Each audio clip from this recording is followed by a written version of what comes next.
Hey everybody, welcome back to our Let's Play of Sonic 06, and this is actually going to be an interesting change. We're doing this post-commentary because we had some issues with the audio. That's kind of loud.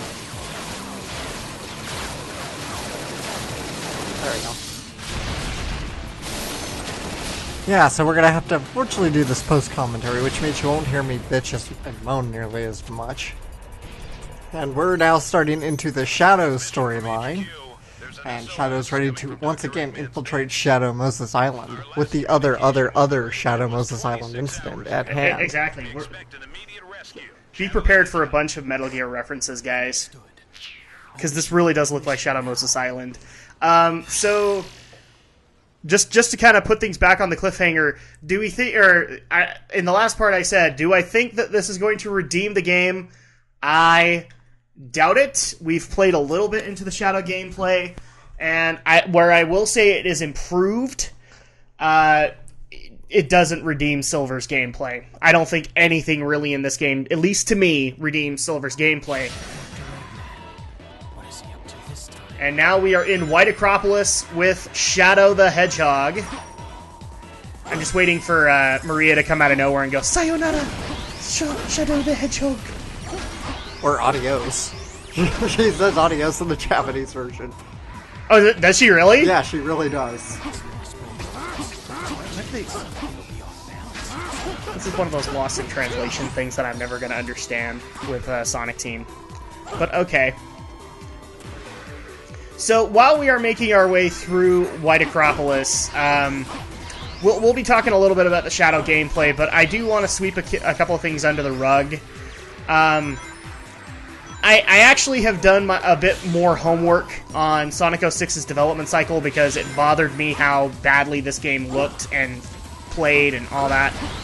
And it turns out that I wasn't necessarily putting blame in the right places. I found out later that a lot of the basically this project was doomed to fail, or destined to fail, because when you're basically trying to set this up as an HD remake and also kind of the successor to the Sonic Adventure franchise, because this is technically Adventure 3 with the introduction of a third Hedgehog. But then the Wii came out, and the Wii development kit came out, and then they said, oh, we can't do this game for the Wii.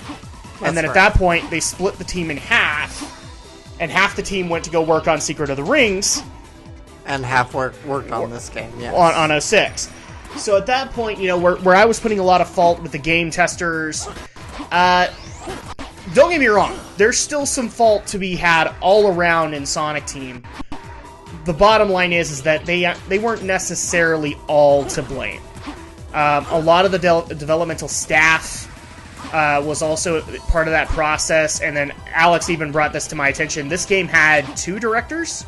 Yeah. At one given moment? Yeah, there was one director attached, and then he went to go work on Secret Rings, and another director took his place. Yeah, so he basically went with the team split, and then we got a second director. Mm-hmm. So at that point, you had two completely different imaginings of how this game should unfold, and they were already conflicting with one another. Because, to my knowledge, before the split was done, there was stuff of this game made. There were levels designed, there were characters made, and all that. So at that given moment, they couldn't go back and just redo everything. A little explanation as to what I'm doing. I'm actually a little bit lost. I thought that door was supposed to open, but then I realized, no, there's an upper path. Mm-hmm. And we had to find out the hard way while dealing with really slippery snow mechanics. It's almost like it is Shadow Moses Island. Except there aren't giant robots that we get to pilot in the 4th game. Oh, wait, I'm sorry. You haven't gone that far into Metal Gear, so you don't know that concept. No. So at this point, I'm eating a little bit of crow. Unfortunately, I'm still making the claims that I have made. This still had a lot of problems, but unfortunately, it just feels, as a project, it was more doomed to fail. There wasn't really any way to bring this back from the brink after all the other problems that happened. Yeah, and I've mentioned it several times before in this LP, that Sega did rush this to get the Christmas release in time for the next gen launch. So, I never said Sega was... Radical! Right, I never will absolve Sega of guilt, but this is a scar that will forever be there. Unfortunately, though, I feel like too many fans simply just blame Sega, or they just blame the fans themselves for being pushy and demanding with this. But I still think Sonic Team needs to share some of the blame here. No. And you're entirely right with saying that the game fans are part of it as well. I get that a lot of people want, like, a yearly thing. But being an Assassin's Creed fan, it's made me just kind of realize, no, I don't want a yearly thing. I want the game to be done and done right. And so at this point, the high demand for a game to come out yearly, where that's doable in the case of something like Call of Duty, where there isn't a whole lot to do there. You know, all you're doing in Call of Duty, basically, is you're developing a 2 to 3 hour storyline, and then most of your staff is working on the multiplayer. Mm-hmm. This is not that case. You know, the biggest part of a Call of Duty game is balancing the multiplayer. That's really, in my opinion, what it is. And I guess I also have to eat a little bit of crow because, well, I hammered a little bit hard on the Sonic 06 fans. Okay? And where I still kind of hold true to my beliefs on it, because we got a dislike on one of ours. Yeah. And I think it was one of the more rantier episodes. Where... How do I say this nicely? That's the problem here. You like it, but we don't quite understand why. Well, and here's the thing, too. I appreciate that you have a passion for this game. I'm a geek. I have passions for many, many, many games. It's just unfortunately that we will have to agree to disagree because I don't see it from your perspective on this one. If you like this game, good on you. That's great. I'm glad you got your $60 worth out of it. I, however, did not get my $60 out of it, or I guess in my case, my $5 worth out of it. And I just find it irredeemable. That doesn't necessarily mean you're wrong, and doesn't mean I'm right. It's just the way it is.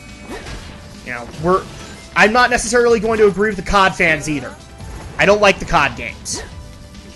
But I understand that they have a passion for it. There we go. Have we appeased the people? I think we can made our penance there. Okay, well, put up the Flame Shield battery just in case, you know. We had to go out and buy like 6 different batteries, and Rouge died. Yeah, I died. Because I got spotted by the stupid searchlights because the targeting system in this is ass. So basically, Rouge is the Knuckles for Sonic or the Blaze for Silver. Yes. At this point. She comes in with her own gameplay. I want to say like the Tails and Knuckles for Sonic, because you do go between those two's combat, or not combat, but gameplay schemes. She's Knuckles with a different skin, basically. Yes. That is an accurate way to put it, and you can tell the control is just as bad with Rouge, because she can barely get off the wall when she needs to. Well, and I've said it a couple of times, but in audio that people will never hear, the bomb mechanic also kind of bugs me, especially given that there are a good portion of it where you have to use the bombs mid-flight, which can instantly get you in some really bad situations. But we haven't even gotten to Omega yet, and Omega's really awful as far as attack goes.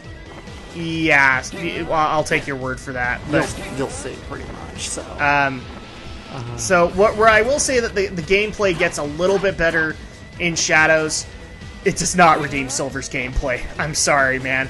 The Silver gameplay was so bad, so broken.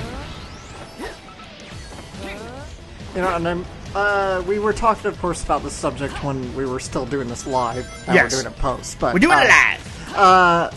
The whole 2-team split thing, I understand that would have taken resources from them, but at the same time, it's not the first time it's happened with Sonic. No. It happened between Sonic 1 and 2. A bunch of people went to San Francisco to make Sonic 2, and a bunch stayed behind in Japan to do Sonic CD.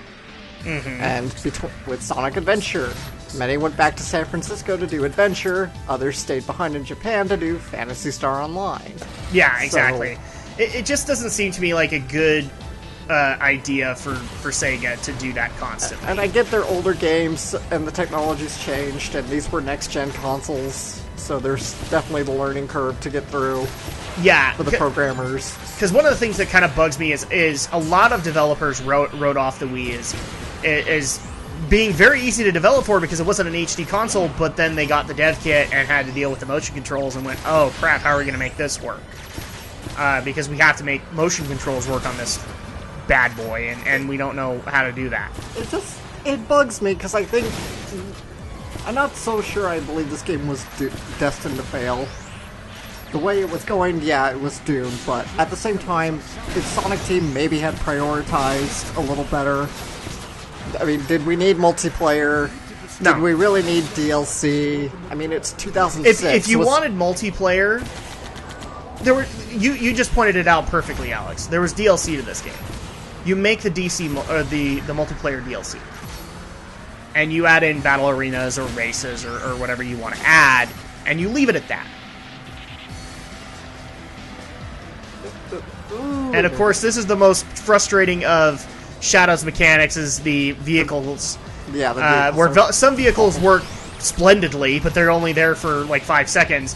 Then you have things like the Jeep, and the Jeep has some issues, and I keep popping my P's there.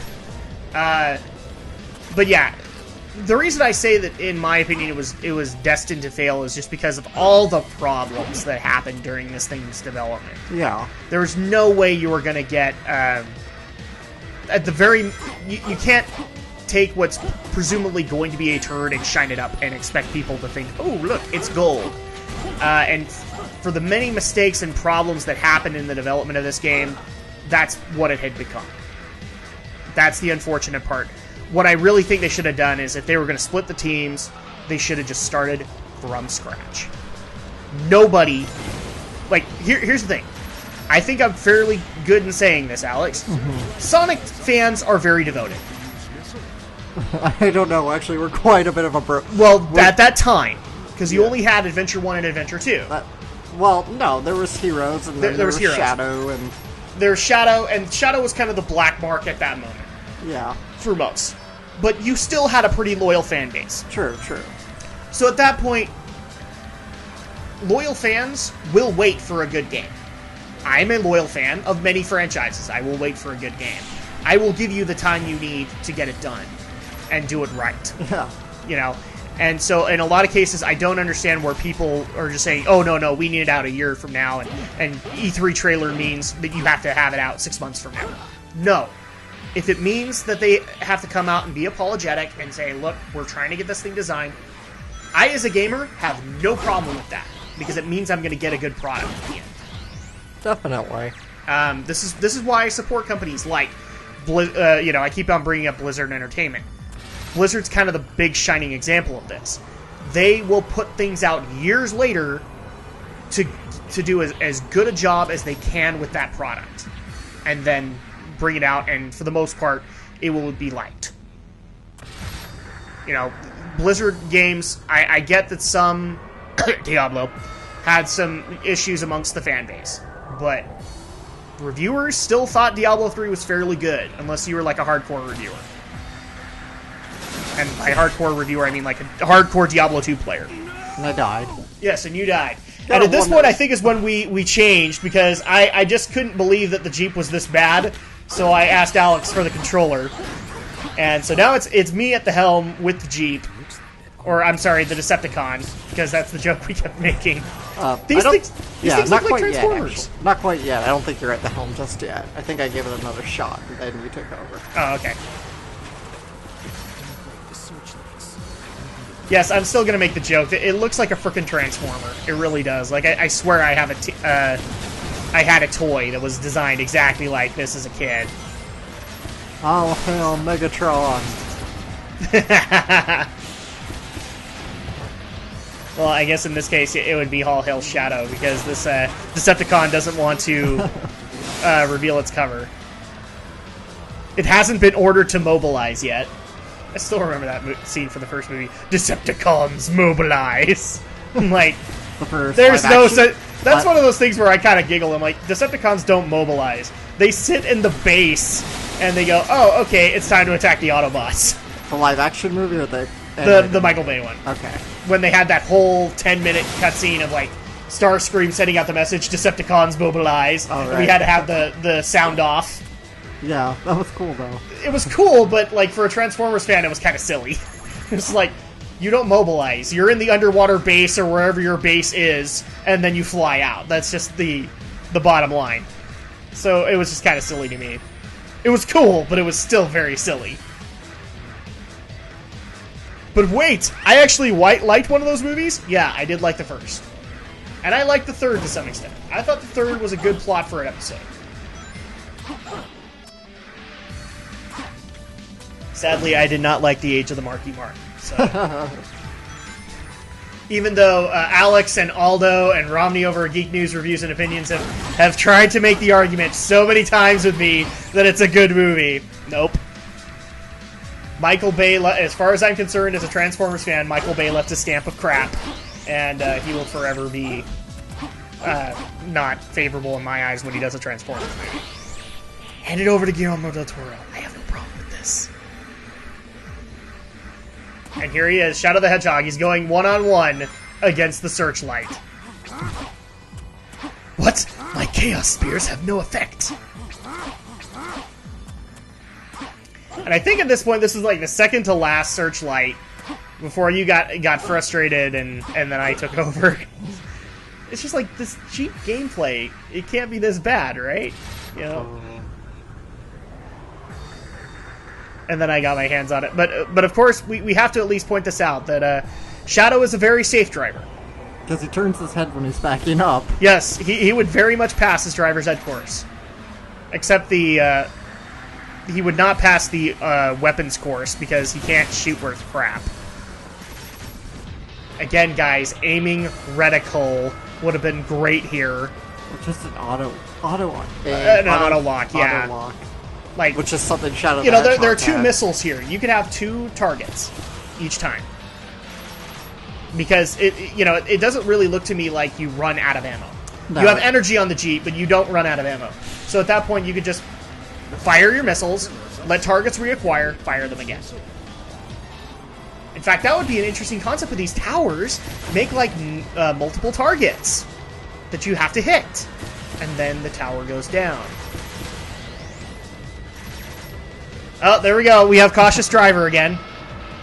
Let's see if Shadow can do his parallel parking. Gotta watch your traffic behind me. I know. Oh wait, there's something about to rear end me. Chaos Control! And then at that point he rear ends him first down. Or he takes the missiles, aims them backwards, and boom. Because that's how Shadow operates. Ooh. You gotta know that like Shadow a couple of times, like he used Chaos Control for bad means. Like he used Chaos Control to make it look like Sonic was picking his nose. Or something like that. He's supposed to be a bad hedgehog, right? Well, now he's good. But he's still bad. Well, no, he's good now. I mean, bad. Oh, that kind of bad. Yeah, as in, he's still kind of the anti-hero. Yeah. Alright, now here we go again. It makes you wonder, when you have to jump a gap, why they feel this need to put obstacles right there. Yeah, that's bad level design, as we've said a couple of times off audio. Is just... I think the other thing we said was there are a bunch of these ramps that, increase your chances if you hit them. Why was that ramp not implemented either? I get it's a tiny little gap, but seriously, it would have helped you get the speed to go through this half pipe. Which is, again, another thing that doesn't really make sense. Oh, no! Oh! No! That's something that we're going to be making fun of quite often. Alright, then I think at this point I took over. Because the Jeep mechanics couldn't be this bad. And then I found out the hard way. And I never doubted the Shadow Blazer ever again. Or you never doubted me again. Well, I doubted you on other things, but not Sonic 06's badness. You doubt me on a lot of things. Not necessarily. You make it sound like I don't take your opinion at all. I'm like a YouTube troll. You will take my opinion! No, I'm not that way. In fact, this is now kind of irrelevant because now you've actually put up sort of a Google Docs where we can submit news stories for Geek News, but... Yes. I was actually gonna make a joke that, oh, you don't want to take my news story? Well, then I'm just gonna go start my own show with blackjack and hookers. In fact, forget the show. Exactly. Well, he also made another joke where it was like, with blackjack and hookers. In fact, forget the blackjack! Yeah, that's the whole point when you say forget. So basically, Alex is saying he's Bender the Robot on my show. Man, just think if we made like a red concrete video off of Shadow's driving. Oh, red asphalt. Or red asphalt. I also know there's one called red concrete. Is there really? Yeah, they all have red in their names. Because all I got was red asphalt in Driver's Ed. Yeah, red asphalt, and then red asphalt had its own legacy, so there was like red asphalt 2 and 3 and 4 and 5. In fact, I've heard there's red asphalt 7, which includes texting while driving. I wouldn't doubt it.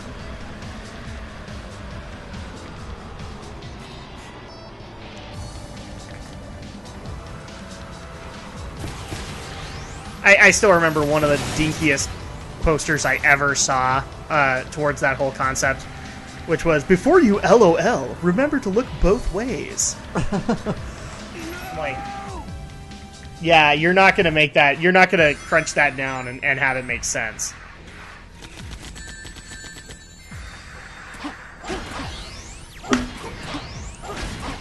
And as people can see, like, the Jeep mechanics gave both of us trouble.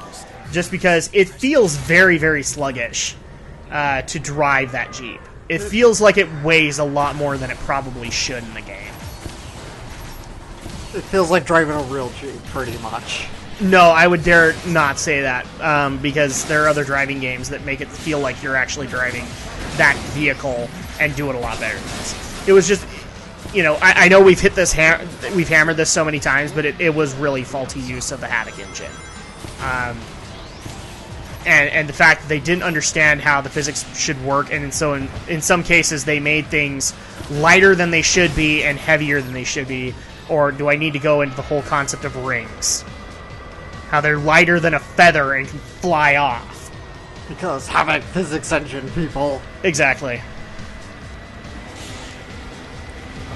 And I'm pretty certain that, like, I actually have gotten into a discussion on this. Well, what do you think? Sonic 06 would have been better under the Unreal Engine? No. Because, again, you'd have people who don't entirely understand the engine trying to run it.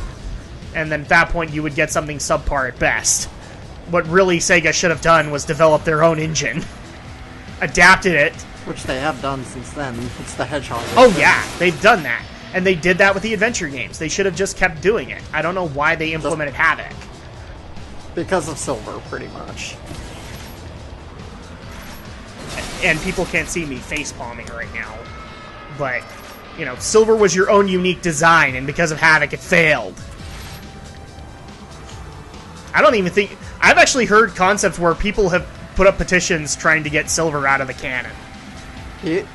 Well... I want to say he is out of the canon, but because this game is essentially out of canon. Was he in...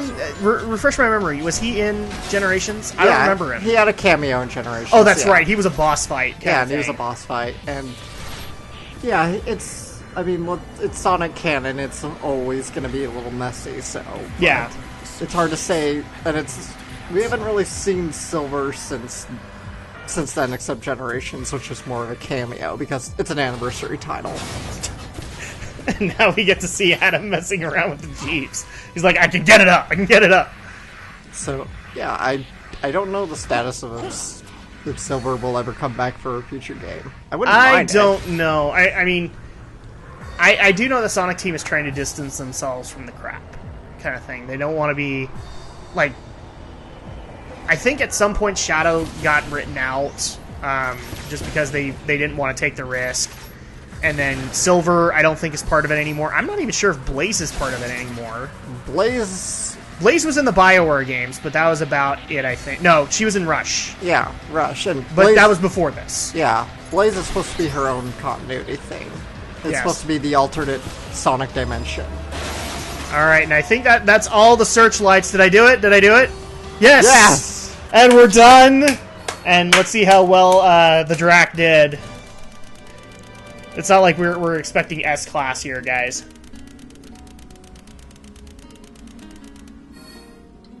We're slowly watching the score accumulate.